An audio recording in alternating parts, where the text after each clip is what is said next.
आप सभी को जय मसीह की। एक बार फिर से नया जीवन चैनल में मैं आपका वेलकम करती हूँ और मुझे बहुत खुशी है कि परमेश्वर ने मुझे एक बार फिर से आपसे जुड़ने का मौका दिया।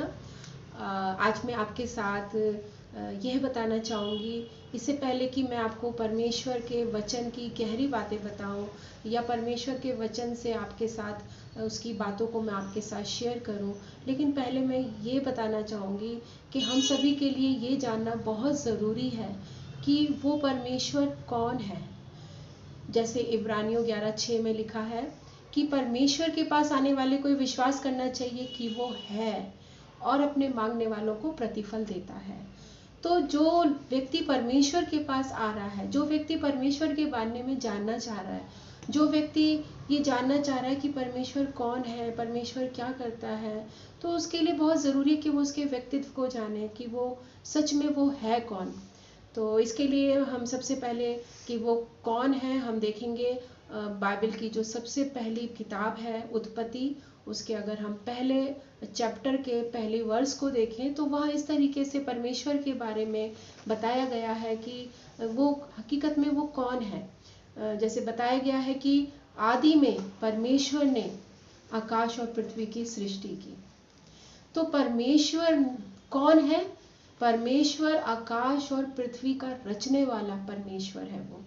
और उसके बाद हम देखते हैं कि परमेश्वर ने इस सृष्टि में पाई जाने वाली हर एक चीज की रचना की, जैसे पेड़ पौधे, जीव जंतु, पशु पक्षी, सूर्य, चांद, तारे, जितने भी आकाश के गण हैं, उस सभी चीजों को बनाने वाला परमेश्वर है।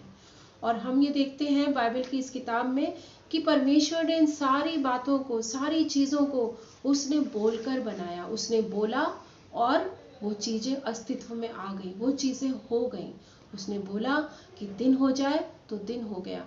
तो इस तरीके से हम देखते हैं कि परमेश्वर ने बोलकर इन सारी चीजों को बनाया और उसके बाद परमेश्वर ने अंत में अपनी सबसे सर्वोत्तम रचना, जो सबसे बेस्ट उसकी जो क्रिएशन थी, यानी मनुष्य, उसको उसने अपने हाथों से बनाया। उसको उसने बोलकर नहीं, बल्कि उसको उसने अपने हाथों से बनाया और उसने उसको इस पृथ्वी की मिट्टी से बनाया। और जब उसने उसको बना लिया तब उसके बाद उसने उसके नथनों में अपने जीवन का श्वास फूंक दिया और वो जीवित प्राणी बन गया। इस प्रकार हम देखते हैं कि इस संपूर्ण सृष्टि को बनाने वाला, हमें बनाने वाला परमेश्वर है। उसके बाद हम देखेंगे कि परमेश्वर, ठीक है, वो हमारा सृष्टि करता है, उसने हमें बनाया, वो कैसा है। तो इसके लिए हम देखेंगे बाइबल की दूसरी किताब निर्गमन, जिसको हम इंग्लिश में एक्सोडस भी बोलते हैं, उसके 34वें अध्याय में हम देख पाते हैं कि वहां पर लिखा है कि परमेश्वर यहोवा ईश्वर दयालु है, अनुग्रहकारी है, कोप करने में धीरजवंत है और अति करुणामयी है। यहाँ हम परमेश्वर की स्वभाव को देख रहे हैं, उसकी क्वालिटी को देख रहे हैं कि परमेश्वर कैसा है। परमेश्वर दयालु है, वो क्रूर नहीं है, वो क्रूअल नहीं है, वो दया करने वाला परमेश्वर है, वो अनुग्रहकारी है, वो कोप करने में धीरजवंत है, यानी वो एकदम से हम पर कोपित नहीं होता, बल्कि वो पेशेंस रखता है, वो प्रतीक्षा करता है, इस बात की वेट करता है कि हम लोग अपने आप को बदलें। उसके बाद वो करुणामयी परमेश्वर है, उसकी करुणा कभी भी हम पर से हटती नहीं है। और इसी तरीके से भजन संहिता 86 यानी 86 और उसके 5 वर्स में हम देखते हैं, वहाँ लिखा है कि परमेश्वर भला है और वो क्षमा करने वाला परमेश्वर है। सच में हमारा परमेश्वर एक भला परमेश्वर है। जैसे हम लोग गाना भी गाते हैं, God is good all the time. हमारा परमेश्वर जो है वो सारे समयों में हमारे लिए भला परमेश्वर है। और उसके बाद परमेश्वर की जो सबसे इम्पॉर्टेंट क्वालिटी है वो है प्रेम। परमेश्वर प्रेम है, परमेश्वर प्रेम करने वाला परमेश्वर है। और उसके प्रेम को हम यूहन्ना 3:16 में देख पाते हैं, जहाँ इस तरीके से लिखा है कि परमेश्वर ने जगत से ऐसा प्रेम किया कि उसने अपने इकलौते पुत्र को हमारे लिए दे दिया, ताकि हम नाश ना हो परंतु अनंत जीवन पाए। जी हाँ, परमेश्वर ने हमसे प्यार किया। हम जैसे मनुष्यों से जो अपने पापों के कारण, अपनी बुराई के कारण परमेश्वर से बहुत दूर हो गए थे, क्योंकि परमेश्वर पवित्र परमेश्वर है और हम लोगों ने अपने आप को पापों में, बुराइयों में अशुद्ध कर लिया था। हम परमेश्वर से दूर हो गए थे। लेकिन जब हम पापी ही थे तब भी परमेश्वर ने हम पर दया की। जब हम पापी ही थे तब भी परमेश्वर ने हमसे प्रेम करना नहीं छोड़ा।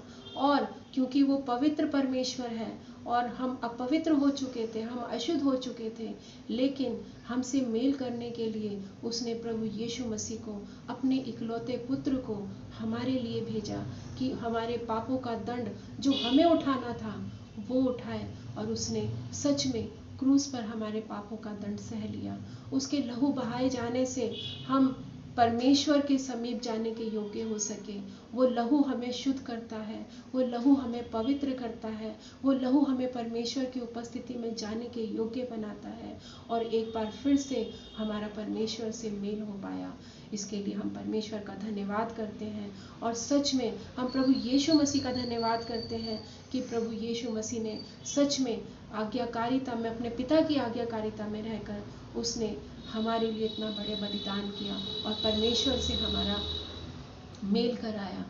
इसलिए हम ये जान पाते हैं कि सिर्फ यीशु मसीह पर विश्वास करके ही हमारा परमेश्वर से मेल हो सकता है और कोई तरीका नहीं है जिससे हमारा परमेश्वर से मेल हो सके। रोमियो की पुस्तक उसके 5वें अध्याय के पहले पद में प्रेरित पौलुस इस तरीके से कहता है कि जब हम विश्वास से धर्मी ठहरे तो आओ हम परमेश्वर के साथ मेल कर लें।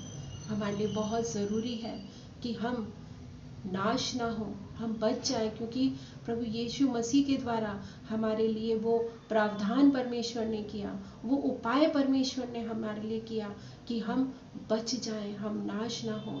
तो हम अब प्रभु यीशु मसीह के द्वारा अपने परमेश्वर से मेल करें। मुझे आशा है कि आज मैंने आपके साथ जो परमेश्वर की क्वालिटीज़ को, जो परमेश्वर के बारे में मैंने आपको बताया कि वो कौन है और क्यों हमारे लिए ज़रूरी है कि हम उसके पास आएं, क्यों हम उस पर विश्वास करें। हमने जाना कि वो हमारा सृष्टिकर्ता परमेश्वर है, हमने जाना कि वो दयालु परमेश्वर है, वो कोप करने में धीरजवंत परमेश्वर है, वो क्षमा करने वाला परमेश्वर है, वो भला करने वाला परमेश्वर है, वो प्रेम करने वाला परमेश्वर है। इन सारी बातों को आज की वीडियो में हमने देखा और जाना और मैं चाहती हूँ कि हम लोग सच में परमेश्वर के पास आ जाए यीशु मसीह पर विश्वास करके। यीशु मसीह पर विश्वास करके हम परमेश्वर से मेल कर लें, तब हम परमेश्वर की उन गूढ़ बातों को, उन गहरी बातों को जो वो हमें अपने वचन में देता है, जो वो अपने वचन के द्वारा हम पर रिवील करता है, हम उन्हें बहुत अच्छे से समझने पाएंगे। और मैं चाहती हूँ कि आने वाले दिनों में जब मैं आपके साथ परमेश्वर की उन गूढ़ और गहरी बातों को मैं आपके साथ बांटूँ, तो आप परमेश्वर के वचन को एक्सेप्ट करने के लिए, ग्रहण करने के लिए अपने मनों को तैयार करें। परमेश्वर आपको बहुत आशीष दे और मेरी यही प्रार्थना है कि परमेश्वर जिसे भी नया जीवन चैनल के साथ जोड़ता है, हर एक व्यक्ति का जीवन नया होने पाए, हर एक व्यक्ति परमेश्वर से जुड़ने पाए, हर एक व्यक्ति का परमेश्वर से मेल होने पाए। और अंत में मैं आपसे यही कहूँगी कि आप इस वीडियो को लाइक करें, शेयर करें और कमेंट दें और साथ ही आप इस चैनल को सब्सक्राइब करें। Thank you. God bless you.